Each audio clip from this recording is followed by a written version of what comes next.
Si te gusta que te narren cuentos, este espacio está creado para vos. Te sugiero que te prepares un café, un té o un mate y te dispongas a disfrutar de un buen momento. Estaré subiendo un video cada semana. Te invito a que te suscribas y actives la campana de notificaciones, así no te perdés de ninguno. Si te gusta, te pido que me lo hagas saber con un like. También deja tus comentarios, los estaré leyendo con agrado. Y además podés compartir el video. Que lo disfrutes.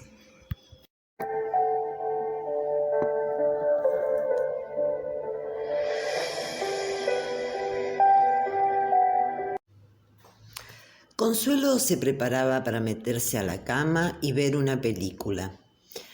Acababa de servirse un trago de ginebra con tónica.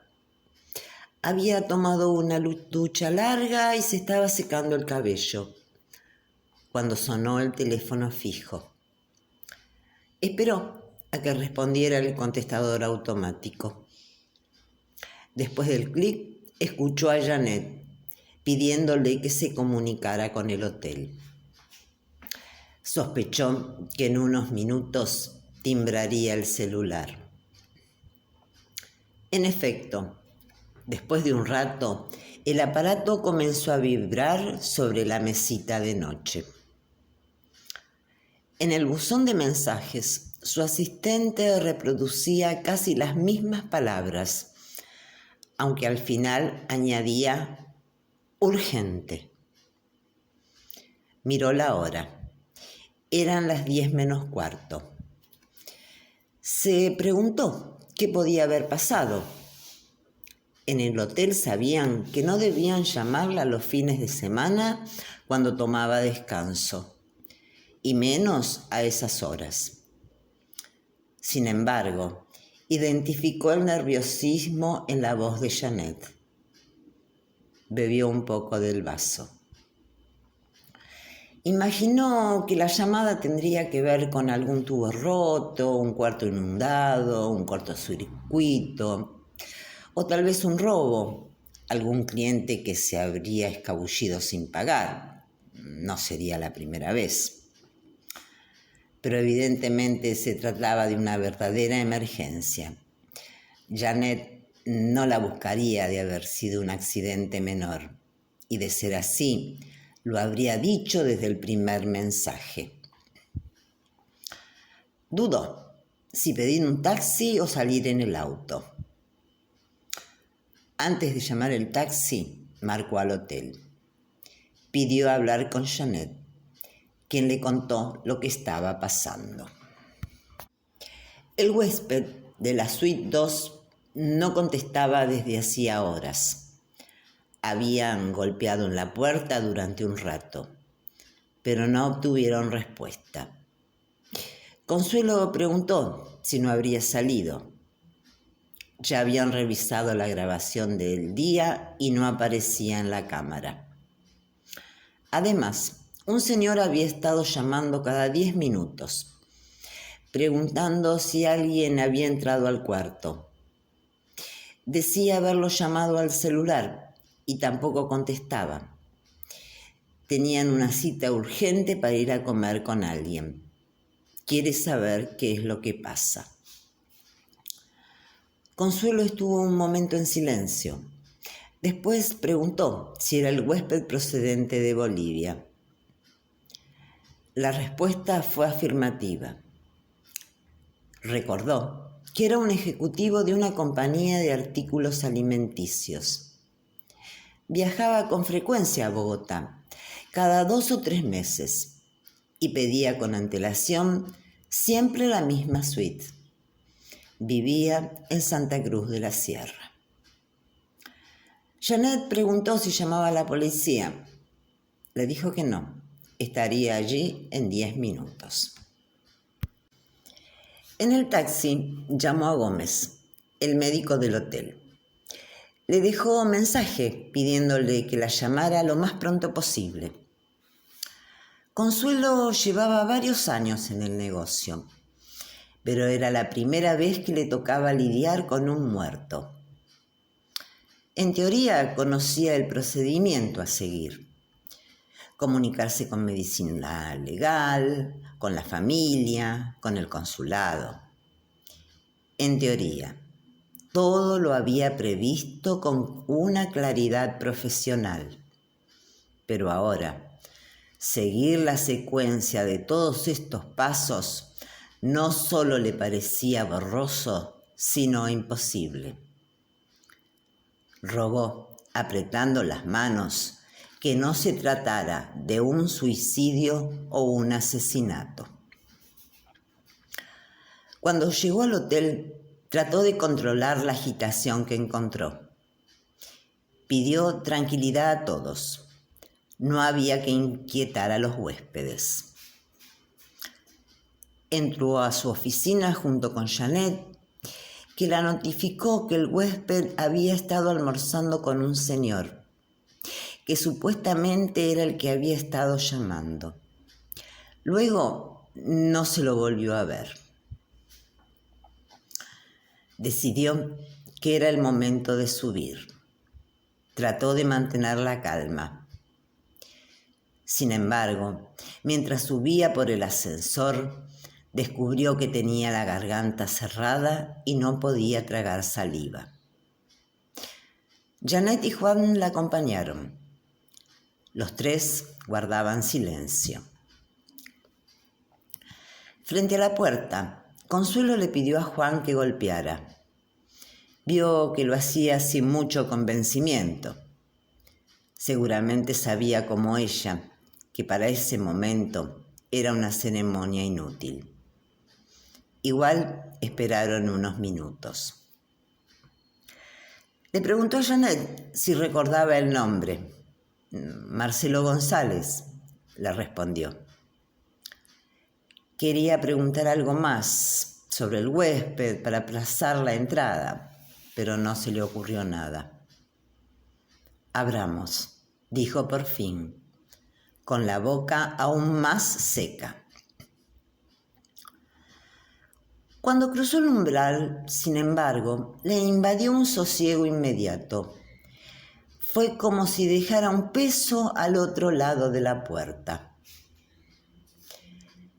La luz del baño y la de la salita del fondo estaban encendidas. Bajo la leve penumbra descubrió el cuerpo en la cama. Estaba boca abajo, echado en posición diagonal, y la colcha lo tapaba casi por completo, a excepción de la punta de un hombro y parte de la cabeza. Parecía como si hubiera querido recostarse solo por un rato, una siesta corta, y que alguien lo hubiera cobijado para protegerlo del frío. Vio un pantalón de paño y una camisa blanca sobre el espaldar de uno de los sillones. En una de las mesitas al lado de la cama había un celular, un reloj y una billetera. Se dirigió al baño.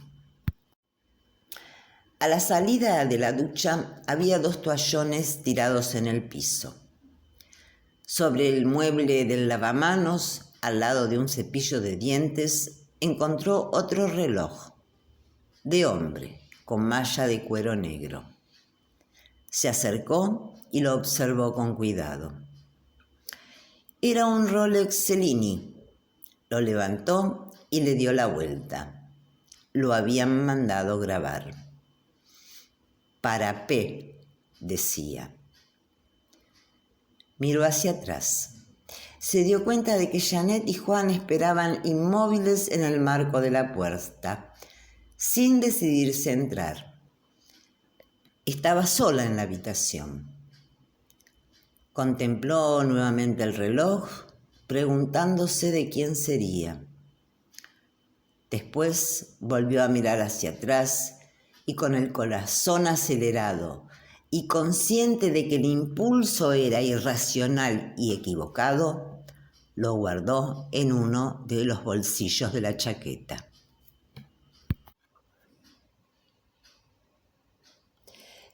Consuelo estaba con Gómez en su oficina. Las últimas horas fueron caóticas.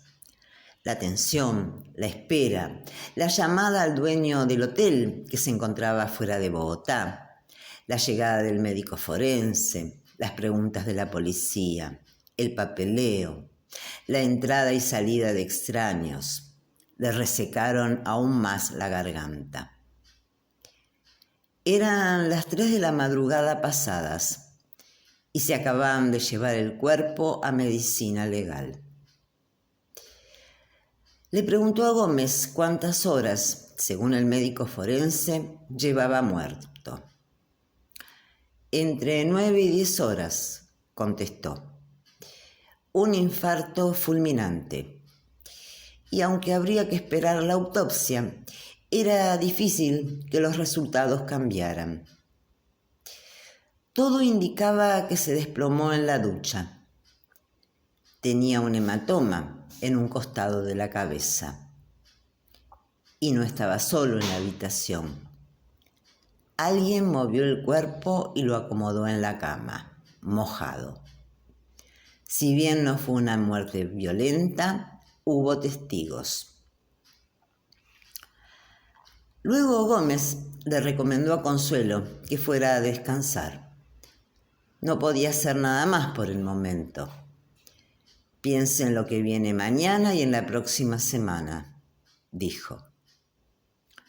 Consuelo, en pocas horas, tendría que hacer las llamadas al consulado, a la familia, lidiar con la policía. Gómez ofreció llevarla hasta el apartamento. En el recorrido de regreso, pensó en el reloj. Estuvo a punto de contarle a Gómez, pero era un acto que no podía revelarle a nadie. Su intención no era robarlo. Aunque no entendía por qué razón, lo mantuvo todo el tiempo guardado en la chaqueta. Nunca se le había cruzado por la cabeza hacer algo semejante.